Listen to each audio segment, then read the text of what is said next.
Will you give me a chance? Don't answer out loud. I'm not asking to corner you into a feeling. I'm asking because I need to know if your instinct is still alive. Because today I heard something about you. Not gossip, not rumor, not the kind of thing people repeat because it makes them feel interesting. Something quieter. The kind of truth that doesn't arrive with fireworks, it arrives like gravity. And it hit me so hard I did the one thing I almost never do in the middle of a day that's built on motion. I stopped. I didn't calculate. I didn't optimize. I didn't try to turn it into strategy.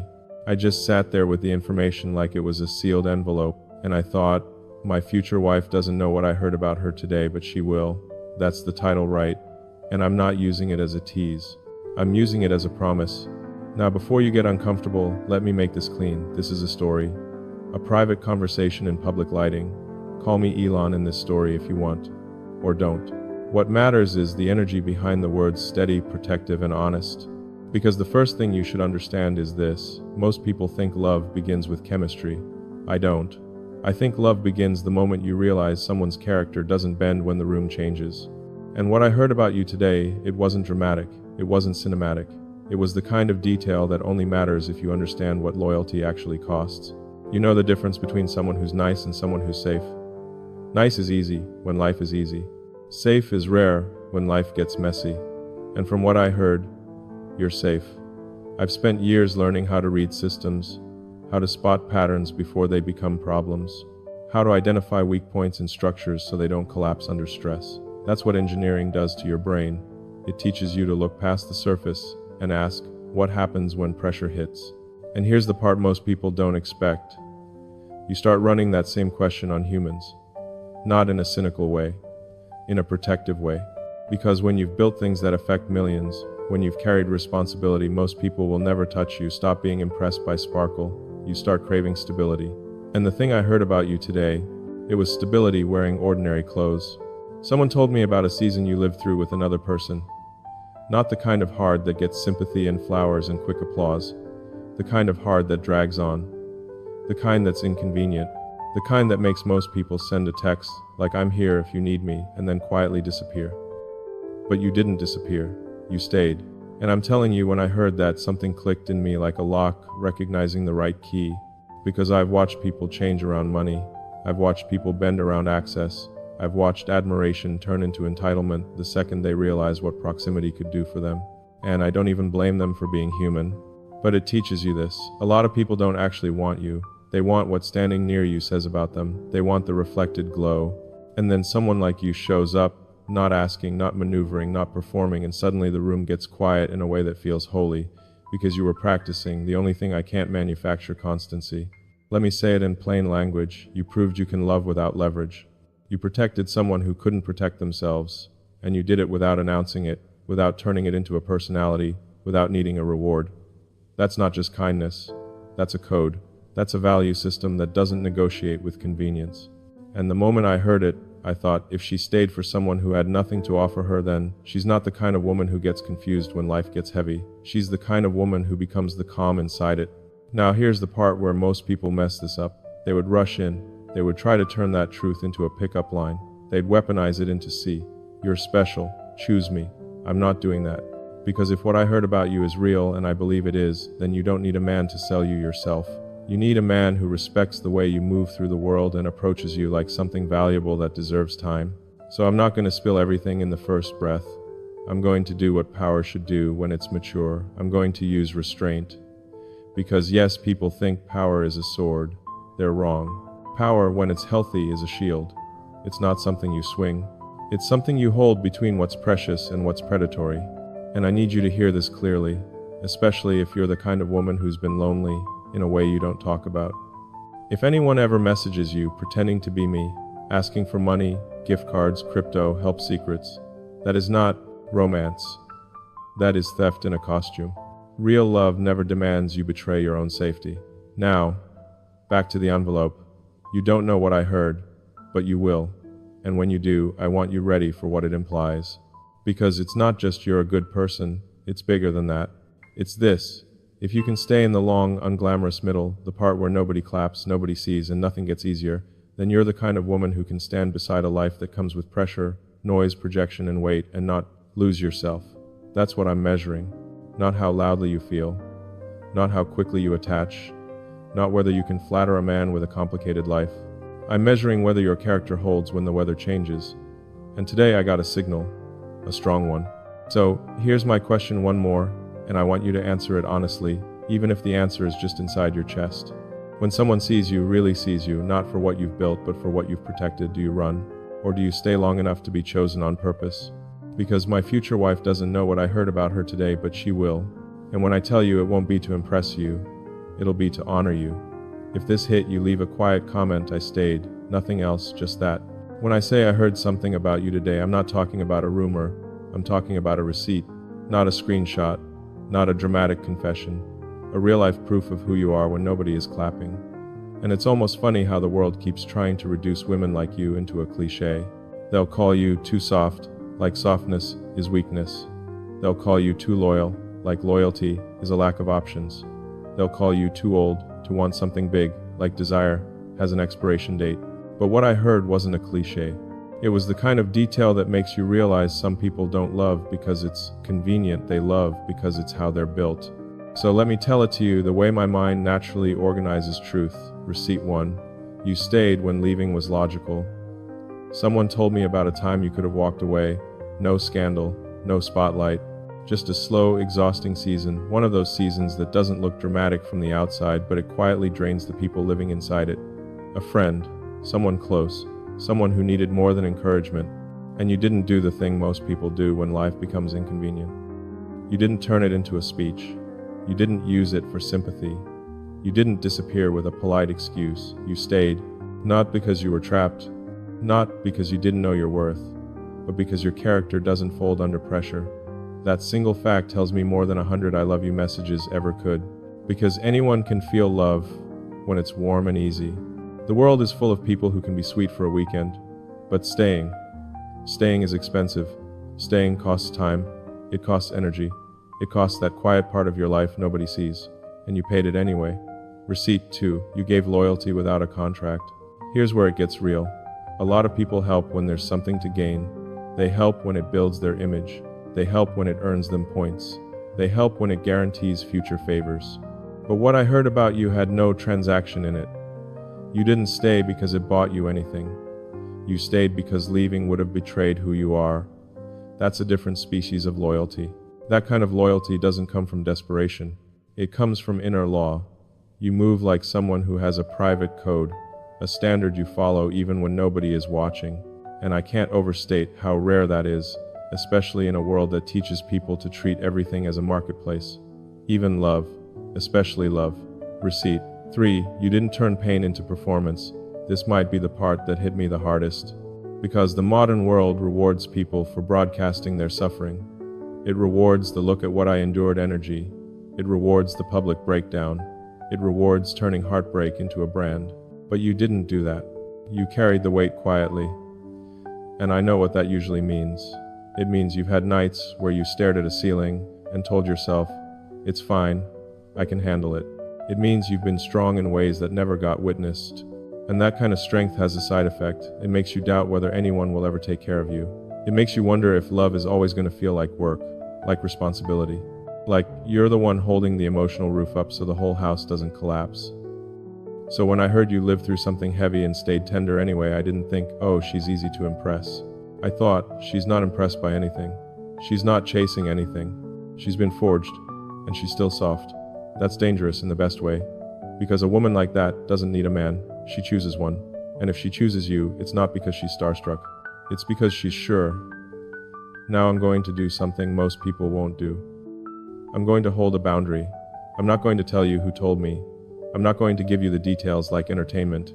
Because love that lasts requires restraint. It requires choosing not to know everything. It requires giving someone the dignity of their own pace, their own story, their own revelation. That's why I'm not coming at you like an investigator. I'm coming at you like a man who understands something about power. Power can learn anything if it wants to. But mature power doesn't take information. It earns trust.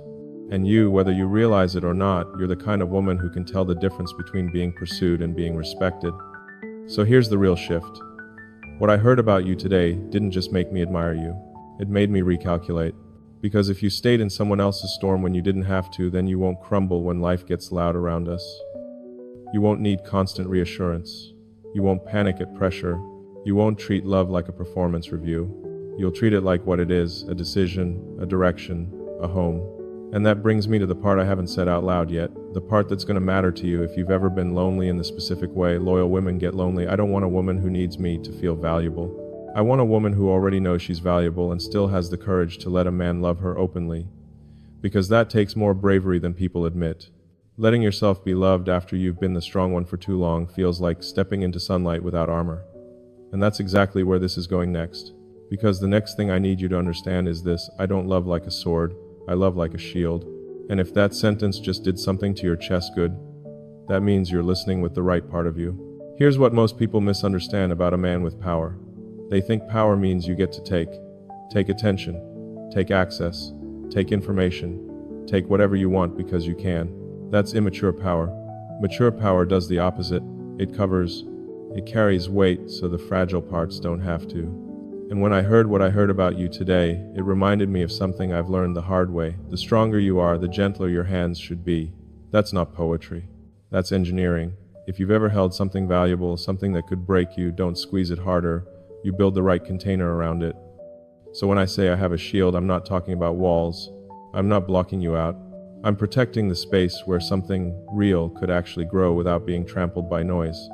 Because you and I both know what happens when something rare starts forming in public. People rush in with opinions, with projections, with advice that's really just fear in a nicer outfit.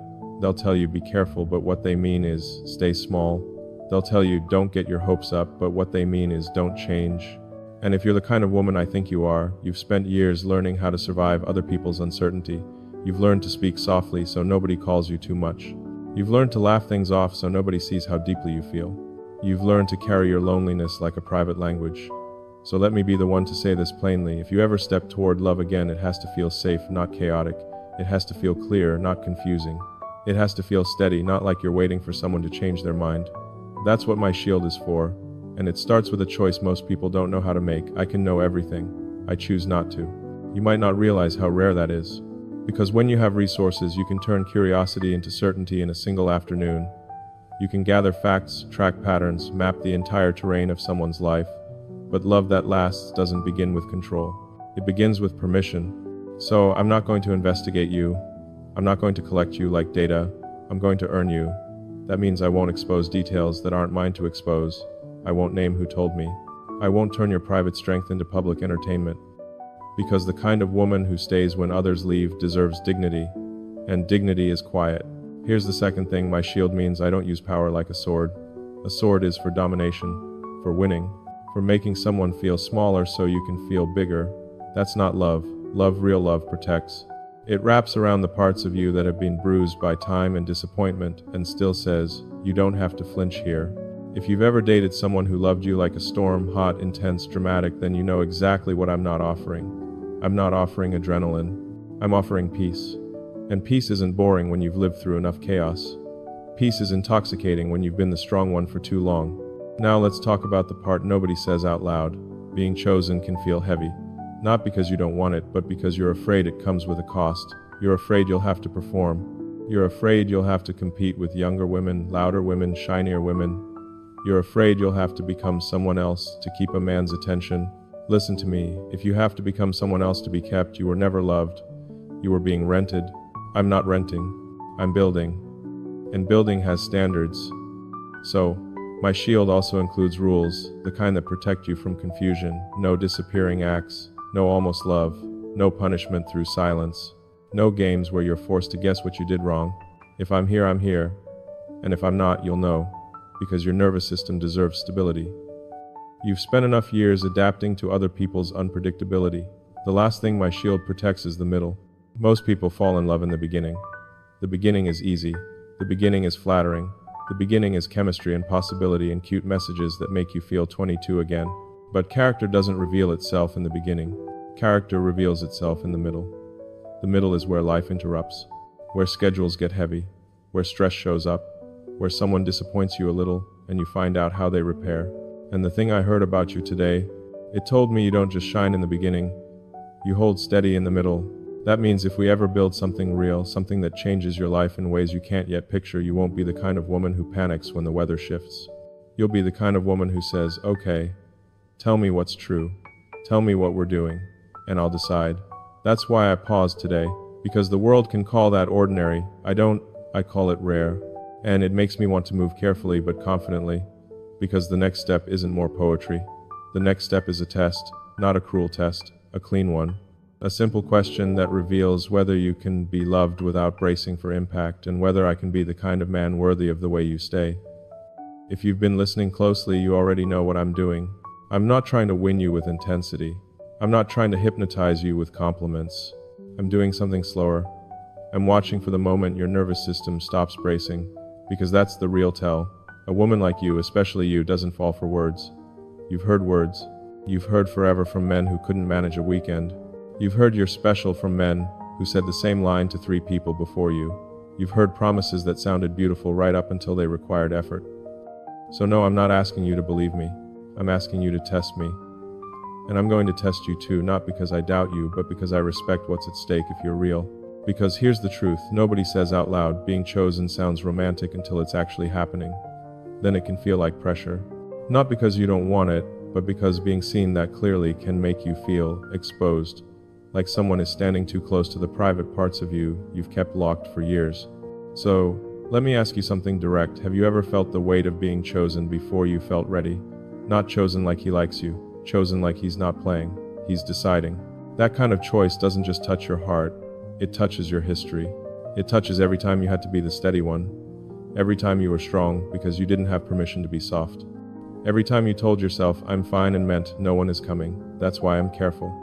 Because my life, this life, creates a strange kind of gravity around it. People change when they get near it.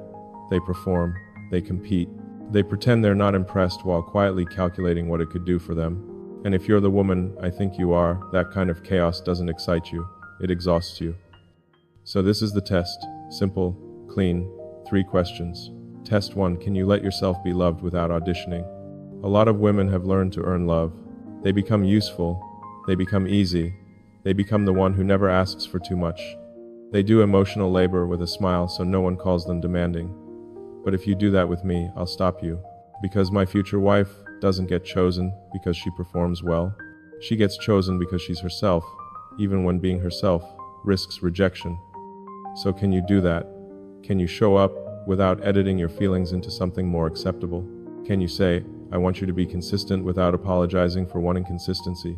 Test 2, can you handle steadiness without mistaking it for distance? This one matters. Because some people are so used to emotional chaos that peace feels suspicious. A calm man can feel like a trap if you've only known storms. So if I don't flood you with messages, will you assume I'm losing interest, or will you understand that stability doesn't need constant noise? If I move slowly, will you interpret it as hesitation or as respect?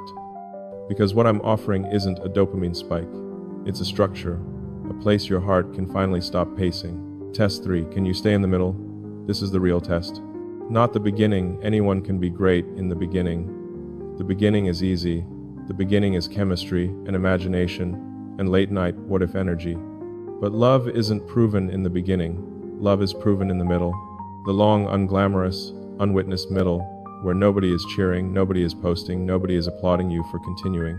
That's where most people leave. That's where loyalty becomes rare. And this is why what I heard about you today matters so much. You already showed you can live in the middle without abandoning someone. So I'm not testing whether you can feel, I'm testing whether you can receive. Because receiving after a lifetime of being the one who gives can feel terrifying. It can feel like you're losing control. But listen, letting a man take care of you doesn't make you weak. It makes you human. And if you've spent years being the capable one, I need you to understand this. My interest in you isn't because I think you need saving. It's because I think you're the kind of woman who can stand in my world and stay whole. That's what I'm looking for. Not a fan. Not an accessory. A partner with a spine and a soft heart.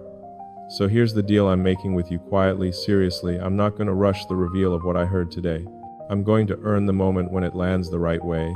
Because the sentence I'm holding in that envelope, it doesn't just flatter you. It changes what happens next. And I want you ready when you hear it, ready to accept what it implies, and ready to say yes without shrinking. So tell me just to yourself right now, if a man chooses you with calm certainty, does your heart run? Or does it finally stop and let itself be held? Because the next chapter, that's when I open the envelope. That's when you find out what I heard about you today, and why you were never too late. You were just unrecognized until now. I'm going to open the envelope now. Not for drama, not to keep you watching. Because you and I both know, if you're the kind of woman who has survived real things, you don't have patience for theatrical men. You have patience for truth. So here it is. What I heard about you today wasn't a compliment. It was a pattern someone noticed, a pattern the universe has been building quietly in you for longer than you think. They said you're the kind of woman who stays. And I know how simple that sounds, until you live long enough to understand what that word costs. Stay when it would be easier to vanish. Stay when nobody is rewarding you for being decent. Stay when your own heart is tired and you still refuse to become cruel. They told me you stayed when other people left, not the dramatic leaving either. Not the kind that makes people whisper and point, the quiet leaving, the kind where someone slowly stops calling back, stops checking in, stops showing up, because life gets busy, because they don't want to be bothered, because it's too much. And you stayed anyway. When I heard that, I didn't think how sweet. I thought, that's dangerous, not dangerous like unstable, dangerous like rare. Because a woman who can stay without turning it into a performance, without demanding applause, she's not easy to manipulate. She's not easy to distract. She can feel through a man's noise and find his core. And the world is full of men who don't want to be seen that clearly. So let me tell you what that information did inside me. It didn't make me want to rush towards you. It made me want to move carefully the way you move when you're holding something fragile and valuable and irreplaceable. Because if you're really built the way they described, then the biggest risk isn't that I'll hurt you. The biggest risk is that you'll assume you have to earn me. And I need to correct that right now. You don't earn a man who is serious. A serious man brings clarity. A serious man brings consistency. A serious man doesn't make you audition for stability like it's some privilege you have to win. A serious man chooses you on purpose. That's what this is. Now listen, because this next part might hit a tender place in you. A woman like you usually has a secret habit. You protect other people so well that you forget what it feels like to be protected. You become the strong one by default. You become the organizer, the caregiver, the calm one, the it's fine one. And then one day you realize you've been reliable for everyone but not really held by anyone. And you might not even say it out loud because you don't want pity. You just want a love that feels like peace. That's why what I heard matters. Because it tells me you don't just want romance. You want rest. You want a love that doesn't spike your cortisol. You want a love that doesn't make you check your phone like a nervous habit. You want to stop reading between lines. You want to be with a man who says what he means what he says, and shows up the same way tomorrow. That's what I'm offering. But I'm not offering it like a salesman. I'm offering it like a man who understands systems. Because if I've learned anything, building complicated things that have to survive pressure, it's this. The strongest structure isn't the one that looks impressive. It's the one that stays stable when conditions change. That's you. That's what they told me. And I'm going to say the sentence exactly the way it landed. She has a quiet loyalty. The kind you don't notice until you've lost it. That's what I heard about you today. And something in me went still. Because that sentence doesn't describe a fan. It describes a wife. Not wife like a role. Wife like a presence. Wife like a home you can return to. So, let me be honest about what I'm doing with this information. I'm not using it to flatter you. I'm using it to set a standard. Because a woman like you deserves a man who knows how to hold power without turning it into chaos. A man who doesn't make your life harder just because he can. A man who understands that the softest women are often the strongest ones, and that strength should be honored, not exploited. That's where the shield comes back in. Because I could play games. I could disappear just to see if you chase. I could drop breadcrumbs and watch you overthink. I could let you prove your devotion like it's a test you have to pass. But I won't. Because the woman described in that sentence, the woman with quiet loyalty, she doesn't chase, she chooses. And I refuse to put you into a dynamic where you feel like you have to earn certainty from me. So, here's what happens next. Clean, simple adult. The offer. If you stay close to me, I will not confuse you. I will not punish you with silence. I will not leave you guessing where you stand. I will not make you compete with imaginary women in your head. I will give you what loyal women secretly crave, predictability. Not boring, not flat, predictable like sunrise. The kind of love where your body stops bracing And in return, I'm asking you for something that's going to feel surprisingly hard. If you've been independent for a long time, I'm asking you to receive, to let yourself be cared for without apologizing for it, to let a man show up without immediately scanning for the hidden price, to stop assuming love always comes with humiliation. You don't have to be tough with me, you can be true. The boundary, and I'm saying this because it matters, especially in a world where lonely hearts get targeted. If anyone messages you pretending to be me, asking for money, crypto, gift cards, investments, secret chats, that's not love.